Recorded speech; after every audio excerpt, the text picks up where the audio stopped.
Hey guys, come on, be honest. Sometimes you got to wonder, why didn't Jesus show up in the sky with lightning bolts and trumpets and flaming angels and say, I'm God, now believe? Why all the subtlety? Why the manger instead of a throne? Why the cross instead of a sword? See, we live in a world that often equates power with proof. Show me, we say. Make it undeniable. We crave certainty, and deep down, many of us think if I saw Jesus with my own eyes, then I'd believe. And maybe we would. But would that kind of belief be love? Or just submission to overwhelming evidence? See, that's the core of this message. Jesus didn't force belief because forced belief isn't love. And God has always been after love. From the beginning, love was the design. In Eden, he walked with humanity, not as a tyrant demanding loyalty, but as a friend seeking communion. He gave them a choice, even the choice to walk away, and they did. And so have we. But what kind of God still comes after us, still writes himself into our broken story, not as a conqueror demanding allegiance, but as a servant washing feet? This is Jesus. See, if he had come with flaming signs and terrifying displays of divine power, who couldn't say no? We would all bow, but then our knees wouldn't be bending out of love. They'd be bending from fear. And fear never produces the kind of relationship God longs to have with his children. See, you got to think about it. Forced love is a contradiction. You can't be made to love someone. It ceases to be love the moment you take away choice. So, Jesus came as a carpenter's son, born in a forgotten town to a poor teenage girl.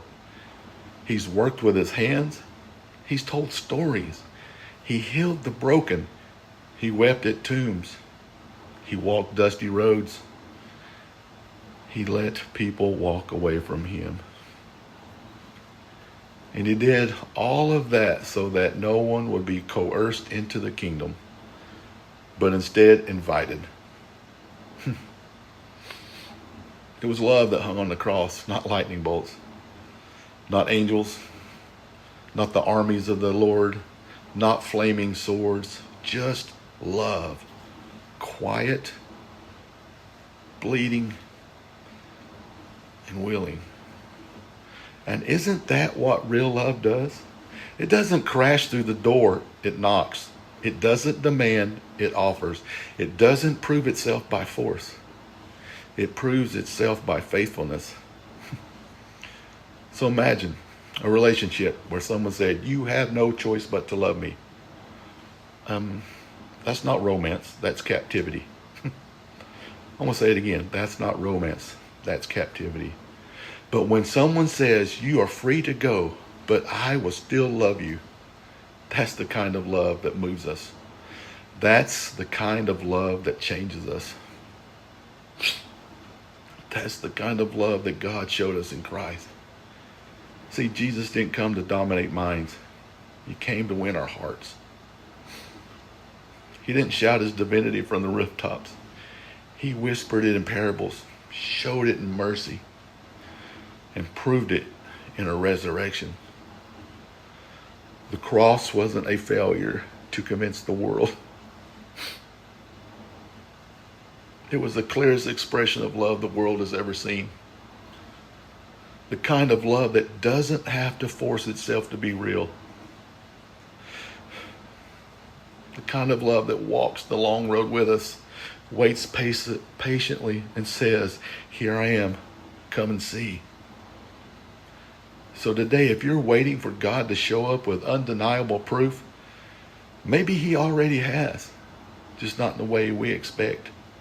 Maybe he's in the quiet moment of your morning, in the gentle tug of your heart, in the grace you didn't deserve but still received, in the voices that say, I love you even when you feel unlovable.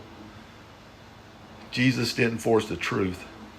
He was the truth. And he lived in such a way that those who truly saw him didn't just believe with their minds. They fell in love with him.